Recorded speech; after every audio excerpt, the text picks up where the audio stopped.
Hello, everybody, and we are live. And I know you guys hear me say this all the time that I have a really special guest, but today I really have a very special guest. We have a not just celebrity chef, we have an entrepreneur. We have a guy which is the nicest guy I ever met in my life. You guys get to meet him today too.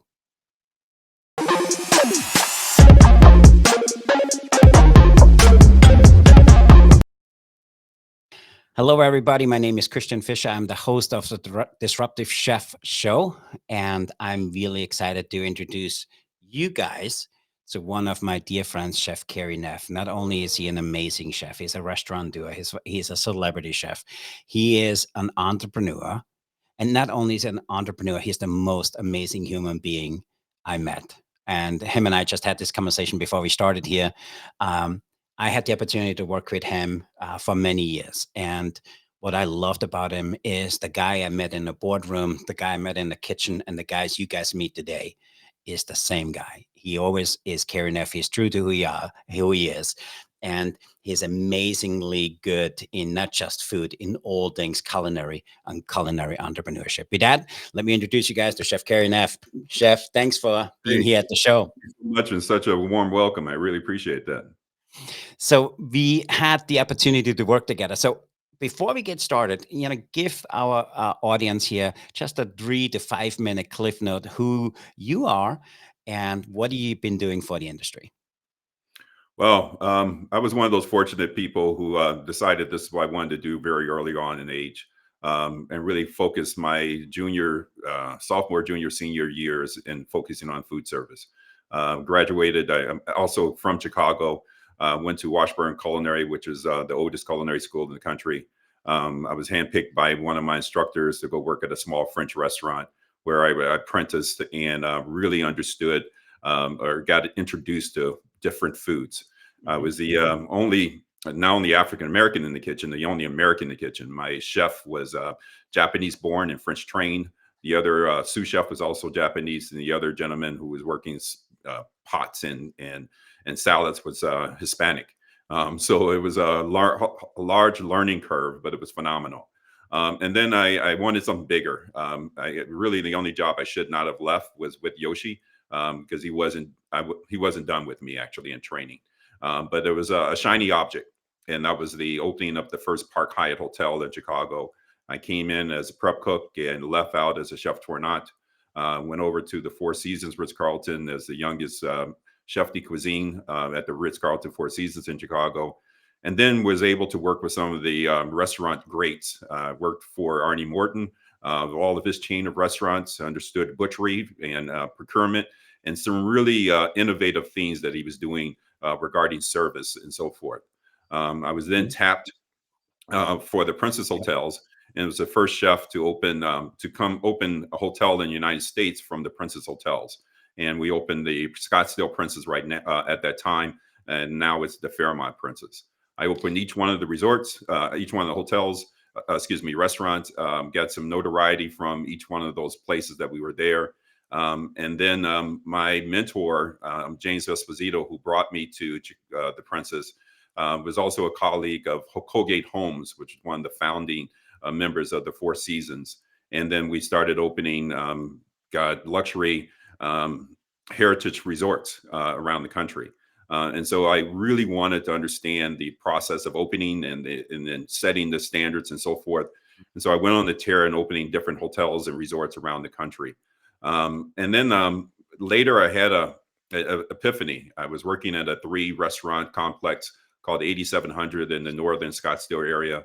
It was one of my favorite restaurants where we had a fine dining restaurant, we had a casual dining, breakfast, lunch, and dinner. I had a pastry station. I had a deli where you can buy fresh seafood, you can buy fresh meats, you can buy fresh breads, you can buy pastries, and also those things we would put on the menu, and also a cool piano bar. We had a very high end clientele, and I realized that these customers, unlike my others, they were visiting me 3, 4 times a week. So whether they're coming in for Amazing. breakfast, coming in for lunch, fine dining, or hanging out at the bar, and I changing the menu every day, excuse me, every season, I realized that if I continue to make the foods that I was accustomed to and really Yeah. layering the flavors with the things that I'm accustomed to, that means cooking with duck fat when I'm sauteing, the importing beluga butter, finishing the items with butter, creme fraiche, reduced cream. Was that good for their wellness in mind, and let alone their flavor component? And so, what if I was to make foods that was not only tasting great, but also good for you? What I call with your wellness in mind. Yeah. And so, what I did was really redirected my menu where I kept some of the mainstays, but everything else I dropped. And the radical change there was I prided myself. Whereas if you came to my restaurant and you wanted sea urchin and they didn't have it, I would have it in 2 days. And the luxury of FedEx at that time. So I challenged that and saying that I would buy only things that was local or regional. And by being in Arizona, that gave me the access of California Hmm. and line caught seafoods and things like that. I started growing my own herbs and found local purveyors that provide me vegetables. Arizona University of Arizona provided me naturally raised meats, ostrich, everything you can imagine I can provide here. And so that idea of the wellness in mind really caught on. I really didn't know what I was doing, chef, regarding the nutritional aspects of it, but I knew that I can take out the unnecessary fats and calories. I then For me, by the way, collaborate. this is amazing because I think you were ahead of your time, and now it's kind of common practices. But you were Yeah, the guy it really really was that at that laid the time. foundation for that. It's It really amazing. was. And so I met with a dietitian at the Mayo Clinic, and she gave me those guidelines, gave me some really good books to read. And then I was tapped to open up Miraval Life and Balance Resort. And when you say ahead of our time, that's when things changed. Mhm. I traveled all over the country, saw what the spa cuisine was, saw how people were using artificial ingredients. And I created this food style called conscious cuisine, that we were making a conscious effort at understanding where your food came from, where and how you produced it, how it traveled, and and really the nutritional density of foods. I Mhm. did the other thing that was radical is that I changed how I wrote my menus. Instead of, at Morton's it said a 12, 14, 16 ounce steak, and that was it. And you might get a side of vegetables. And many restaurants would say that 8 ounce or 10 ounce salmon. I would then say, this is summer, winter time now, roast butternut squash risotto with Mhm. sauteed Brussels sprouts from this particular farm, accompanied with this seared sea scallop, or this halibut, or this protein, this meat. In other words, the butternut squash was the main item. The Brussels sprouts from this farm was the great complement to that, and then the protein was only to accompany it and provide the balance. And Mhm. therefore, I can have a better quality, lesser portion size, and really the focus on something that I can describe why we were making these items, because the squash is in season now. You come back 4 months later, that same risotto will maybe be sweet peas. You know what I mean? I love that. And so it really changed the entire spa cuisine, spa industry. I wrote a cookbook, became a New York Times bestseller from that. And then I wanted to do something more. And this is really where my personality changed, is that I always wanted to create a career where I wasn't pigeonholed into any one thing. I didn't want to be a soul food chef and be in that pigeonhole. Yeah. I did great in Southwestern. I didn't want to stay there. I wanted to be extremely diverse in the spa industry and make that happen. But I also saw that I was really accommodating and servicing the one percenters, all right, that can go to a $2,000 a day room, hotel and resort. And what about those who need this type of cuisine and Mhm. food and nutrition and wellness the most? So I started doing consulting, working for 5 a day, working for K through 12 schools, higher education, and then later in my career, I took the big step of saying that I have the idea that I can change healthcare, and really And you by did. very And you did. well, I tried, but the caveat is that you have to start with Mhm. great food, and that was my challenge throughout my tenure within the healthcare industry, is making sure that we had the best quality foods possible, and not the least expensive food, but And the best quality. I mean, But chef, there's still opportunity in healthcare and senior yeah, living. I Absolutely. agree. And for me, every time I hear your story, it makes me feel like I didn't do anything. I'm like, I was lazy doing what you do. For me, is you had all of these different points of where you not just changed direction of what you do, you went in the direction, no, no, it's not me, I want to change the industry. Where is that coming from? And you still do this, and we're going to talk about your new project with your daughter a little bit later. But I'm curious, if there's a chef which wants to reinvent the way they do food, where do you find the passion? Where do you find the inspiration to make those pivots? And again, you just didn't do it just by yourself, you changed whole industries. How do you do that? It actually is two things. It's a really great question. Is one, my mentor early on in my career, I was in my early 20s, and he basically challenged me to go beyond to what was expected. All right. And Hmm. so I need you to start thinking about how to anticipate the guest needs. Give them something that Yep. they don't know, they haven't described, they don't know that they need, but once they get it, they can't do without. Okay. Yeah. And so you're always searching for that next, where the next opportunity was. And so therefore I was always pushing the trends. And then later when I was at Miraval, I balanced this lifestyle where I was able to really partake, dedicated in my children's upbringing. And so if that meant going into work at 3 o'clock in the morning, for I can leave out at 1, for I can go to basketball practice and then go back, I did. Okay. Hmm. But by doing that, one day I had a basketball a practice, and these kids came up, and none of them knew the basics of playing. It's not a problem, Yeah. but most of them were overweight. And so I felt as a parent and as a chef, I have a responsibility. Right. And so as a coach, I'm going to teach you the game and we're going to have fun, but you're going to, what's going on with your nutrition? And so my snacks was this really great trail mix, okay, with just enough dried fruits, lots of nuts, lots of seeds, and a little bit of chocolate. But it was a matter of giving them energy, all right, Hmm. rather than Doritos and Snickers bar and a Coke during or after practice and so forth.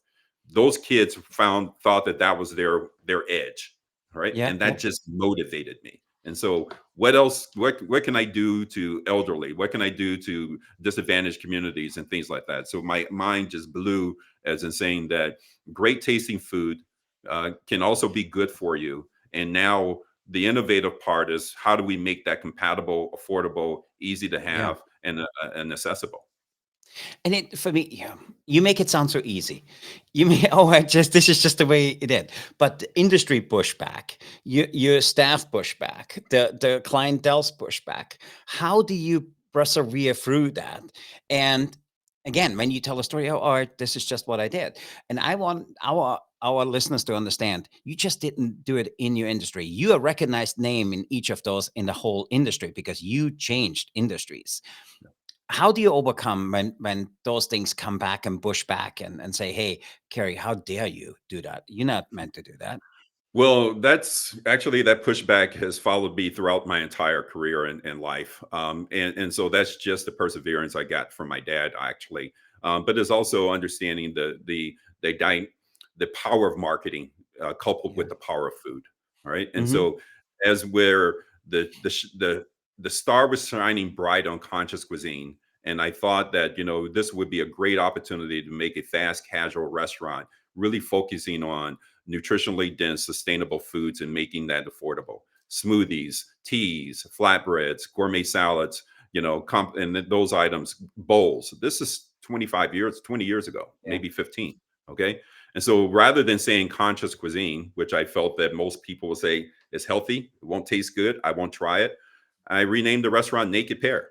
All right. Because my food was naked. It didn't have any other added ingredients. It was for the pair. It was a seasonal items come in. It was intriguing enough that people would say, what is that? That sounds Yeah. interesting, and so forth. And then they get smacked with flavor. They get smacked with convenience. And they're like, no way this tasted great. And the last Th- part th- of that is that when I went over to healthcare, I was working as a consultant to say that here's a station concept that we want to create to help people understand that good food can taste great, healthy food can taste great, be affordable, and be fast. I created a mhm. concept called Flavors 450, bursting flavors. And what is 450? It's under 450 calories. And so Yep. now they're able to basically get that same risotto with a skewer or beef, salmon, or vegetables for under $5 and made in front of them in 3 minutes. All right. And it was unheard of inside the healthcare industry. And Yeah. so my point is that it all can be done if you just deconstruct it and think of the customer in mind, all of the people and the naysayers in the car, and how do you really meet that? And I'm continuing to do that, and I'm fortunate enough to do that with my daughter now. Again, you make it sound so simple. So if there's a chef out there which has that passion you do to make a change, not just on a personal, but in an industrial level, what advice would you give that guy? The first advice I would give them to study. I'm sitting in Mhm. my office now, and you can't see it, but I'm surrounded by about 300 books. All right, and so those things intrigue me, and I think a third of them is something in nutrition. I'm not a dietitian, but I study it very, very hard, Mhm. and all the other heritage types of foods. And I think there's a nugget in each one of them. All right, conscious cuisine is based off of Nouvelle cuisine. I didn't Yep. create it. The Troglos brothers that created it. All right, and so those type of items, but they changed how French cuisine was created. All right, they Mhm. took out the roux. They used reduce vegetable broths and vegetable purees, oils and vinegars and things like that, reducing the portion size. It didn't work, all right, in the late 80s because it wasn't sustainable, as in Yeah. the portions, it was so fanciful, but it wasn't fulfilling. All right. And so I really realized that it had to be both. And you can't call it, healthy 20 years ago, 15 years ago. And now I think you can. All right. And Mhm. so I'm very proud of being able to break that barrier where I don't have to go to a health food store to buy what was called ancient grains, which was quinoa and aramis and barley and things like that. And now is more readily available. You can find it at Yeah. uh, Walmart. All right. It's that people are now looking at the back of their label and looking at their nutritional values, which is something also I stated 20 years ago. All right. And so now what's next? And I think Mhm. what's next is really how we marry food, the love of culinary and culinary arts, food science, and nutrition. Right. When I learned my awakening in healthcare was to meet with doctors and physicians and understand that they get little or no nutrition studies through in all of their medical studies. Yeah. Okay. It's All not right. part of the Maybe two. curriculum. Yep. Okay. And the power of food to heal is to me is phenomenal. All right. It goes back to Hippocrates as food, let food be thy medicine, that thy medicine be thy food. And how we basically went away from that with and regarding to the slick marketing, the convenience foods, and all those other things. So my goal and my desire is the what if doctors are able to prescribe a prescription to buy fresh and sustainable foods to help them to prevent or bring down the A1C scores in diabetes Mhm. and hypertension and things like that, rather than the synthetic medicine, the whole sustainable food. What if we as chefs start demanding that we have more high quality fruits and vegetables that is nutritionally dense, and we're basically supporting the farmers in order to have promoting regenerative agriculture. You can't get good food with dirt. You need soil, okay, and those type of things. So, what if we start looking at other vegetable proteins, plant-based proteins such as pea and mycelium and things like that? That's where the food science comes in and Mhm. bringing that out. What if we? I'm working with my daughter right now and with CBD and THC, but a hemp derived, and how that can be utilized inside the food system as in providing great flavor, but also wellness at the same time. I love that. And for you, we haven't talked a lot around sustainability, but you always had that layer of sustainability in everything you did. And for me, I love your upbringing. You said my dad taught me resilience, and Yes. now you become a mentor to your daughter. And you briefly talked about what you guys are working on, and I think it's an amazing project. I think again, as usually, Chef Neff, you're ahead of the industry. Can you talk to our listeners a little bit about that new project you and your daughter are working on? Yeah, it's a company called Brelixi, and I'm actually the angel investor of that. This is solely designed and developed by my daughter, and that was also part of my mentorship. Is that giving her that opportunity, and that I didn't have. As in with some of these great ideas, I didn't have the investment that I needed and the support, and so I'm that cheerleader in making that happen. But it's her intellect, it's her drive that's making that happen. She's a Yeah. graduate of Cornell University in food science, and she's always dabbled in creating her own elixirs, as in combining a number of different teas. And so as we start collaborating and we're a co-founder together in Conscious Food Solutions, where we are helping bringing new products to market from food manufacturers and home cooks, Hmm. and also helping other restaurateurs basically improve their bottom line. And so my Yeah. thought was, what do we do for ourselves? And so we created Brelixias in providing a portable, functional drink mix, one fueled by CBD and the other fueled by THC. The CBD is hibiscus, elderberry, and is a dry mix packet. You add it with water and you're good to go. But any other drink, any other liquid you might want to have as well. The other THC, both hemp derived, is a yuzu turmeric, which is a phenomenal flavor as well. Hmm. And it gives you that non alcoholic beverage opportunity. And we just released a non flavored bulk pack with 30 serving that can be added to anything. And the cool thing about that is what she has done is provided the nano cannabis technology where it's going to have rapid onset. And so you're able to measure your dose much better than all the other consumables. So you're not Hmm. overindulging. The Yeah. other is that it's portable. It's in a stick pack. You can put in your as a back pocket buddy. You can take it anywhere with you. And the last part is that with the dry mix, unflavored mix, it can go in hot or cold beverages, hot or cold foods. It's compatible for everything. And so therefore, it's those who are playing with cannabis now and taking the cannabinoid and infusing it in fats and Hmm. butters and so forth, and that additional process is just by adding another dry ingredient to your recipe and elevating it.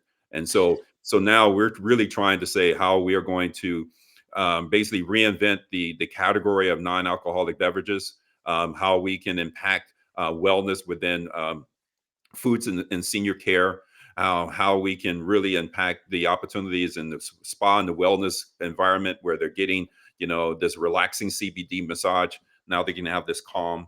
My wife is using it as reducing some of her pain that Hmm. she's encountered from her recent illness. It's just been a phenomenal. And also, my mom, who turns 88 in another 2 months, is also relieved using it to combat her fibromyalgia Hmm. and other basically illnesses just by being in elder care.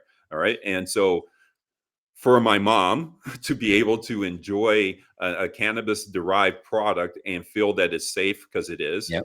get the results that she needs in order to sleep and have the energy, I'm just thrilled to beyond belief in knowing that my baby girl created this, man. It's pretty cool. By the way, I think she's unbelievably gifted. By the way, also amazingly beautiful. So you're in trouble as a dad, and I have Yeah, two daughters absolutely. myself. I feel it. And but for me, I think for me it goes deeper than that. And for me, when I look at what you guys have created, and my team here, when we look at your marketing material, this is unbelievably not just beautiful, but it's really well done, and it tells a really good story. So for you, that's something I always admired on you. You're not just a chef, an entrepreneur, a mentor. You're an amazing storyteller. And I think we need to do another episode just about your new product, because I think we need to make ice cream like that. I think there needs to be some other products we need to do. But talk to Yeah, us a just little. bring my daughter on. She and give you some more expert advice on this, man. Yeah, Let's go maybe we together. should. Because for me, I'm super fascinated. There's so many chefs out there, and we have these conversations with chefs all the time. Chefs feel like, oh, I need to do a side hustle. Chefs feel like, I want to pivot, I want to do something else. I mean, look at your whole career, what you have done. If you would be in front of a group of 100 or 1,000 chefs feeling they want to do something else, what are the 3 steps you would ask them to do to start to pivot in any industry? Um, that's a really good question. Um, Jim Collins wrote a book years ago, um, Good to Great, and Hmm. I've given that probably 100 copies out. All right, and it really emphasizes how do you move from good to great, and I think that same philosophy works in our personal lives.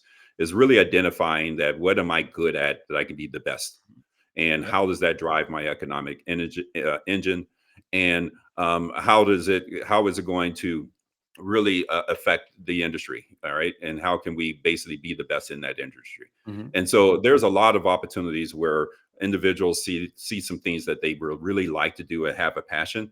But really, is that the item, the direction where I'm most I have the most expertise? And is Yep. it going to really make a big difference, or am I just going to be wading against the water or against the grain? And so the short of that is that focus, and so Yep. and being true to yourself and understanding and questioning yourself of really what that ability is. And then the latter is the next is, I think, is surrounding yourself with individuals that you can learn from. All right. When I Hmm. left Chicago to come out to Arizona, my assignment was Southwestern cuisine. I knew nothing about it. All right. So I went to the grocery store and bought every ingredient that I didn't know. So I ate jicama for the first time raw. I had different chilies and so forth. But then I got in my car and I went to native Indian reservations and I learned how to make fry bread. Yeah. Then, my dishwasher brought in his lunch and I met his mom and she taught me how to make tortillas and tamales, Yeah. and empanadas and salsas and so forth and mole. She didn't speak English, and I didn't speak Spanish, but I could see and I can measure that ingredient. All right. And so my point is that yes, I'm the chef, but I'm learning from my dishwasher because that person is providing me with an authentic ingredient. And so go where the knowledge is, and don't be so enamored by yourself and position and so forth. And so I with that, love I that. just surround myself with great people. And then the latter is that how you develop those individuals around you, Mhm. putting them in the right place. I feel that I'm a better title for me is cook and coach than chef and entrepreneur. Yeah. And for me, you again, you make it sound so easy. And for me, there was something I always admired from you the first time we met was you have that learner's mindset. And a lot of chefs feel like, oh, I went to school, I did this, I know it all. And you are constantly saying, oh, I just read this. And when you and I met, I was like, oh, I just went to this most amazing restaurant. I mean, it was the most authentic food I ever had. And I learned so much just going there for dinner. And I spoke with the chef. I always love that conversation because chefs don't have that learner's mindset, and I just think it's really missing in the industry. Yeah, yeah, yeah. It has Um, to happen, and that's the greatest thing that I think we can impart on the next generation is that when you're going out to eat, for example, are you eating a meal? Or are you going to work? You know what I mean? yeah, What type of silverware do they have? What is the plates? What is the decor? What type of service? All those things matter. All those things matter.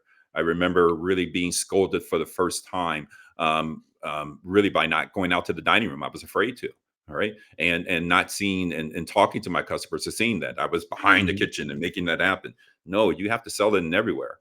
And then being scolded that, you know what, your food was great, but the bathroom was dirty. Well, that's not my job. Yes, it is your job. Yes, it is. Yeah. Because for me, my dad always said, "Hey, when I go to a restaurant, he says the very first thing I do, I use the bathroom. I wash my hands. If Yeah, it's not clean, I walk out the door. When the bathroom is clean, I sit down. I ask him for a soup because the soup tells me everything I need to know about the chef." everything, Yeah, no, everything. I am the and same way. And that's the first item I look for is soup as well, buddy. We're from the and same cloth, my friend. oh my god, it cracks me up because, as I was young, I thought he was an old fool. Now I quote him. But, Yeah. it was amazing the way he was looked at. He says, "If they don't put pride in the soup," he says, "just walk out because everything Yeah. else is gonna be a disaster." Yeah, and And the bathroom represents the chef as well. I mhm, mean, all right, because as my food is that a large part of them coming to the restaurant is because of the chef and his food. All right, but yep, then that person, that customer, should be graciously served in every aspect of the restaurant. And totally so, agree. if the bathroom is not clean, it reflects on my food. You know, Absolutely. So now I hope you guys, all of our listeners, know why I love having conversations with this guy. He's not just an amazing chef and a forward thinker. He's an industry changer. And for me, the first time I met him, I says, "This guy is an architect of memories," because every time I connected with you, I was like, "Oh, what did Cary say? What did Cary say?" Um, because for me, I think we just need more people like you. So I'm super excited to call you my friend. So I really appreciate the chef. So if people want to know more about Chef Cary Neff, how can they get a hold of you? consciousfoodsolutions.com. All right. Awesome. Carrie, at consciousfoodsolutions.com. It's Cary, no E. Awesome. And we will have the description of all of his businesses and his daughter's project in the description below. So you guys can look at it and make sure you check it out because I buy it for my staff here. They're all big fans. And just before we started, there was one pack left and the staff was fighting for who is getting it. So it's an amazing It's a good product. But thing. before we wrap it up, Chef, we have 3 rapid fire questions for all of our audiences. And on purpose, we don't share it with anybody. So if you wouldn't mind, be honest, we have 3 questions for you. If you're ready, let me know. Let's go. Question number 1 is, what is a kitchen gadget you feel is way overrated and why? Wow. Wow. That's a really good question. Man, that's over for a home, it would be the garlic press. That was freaking stupid. But inside the kitchen, in my kitchen, I have every freaking gadget I could think of that makes sense to me.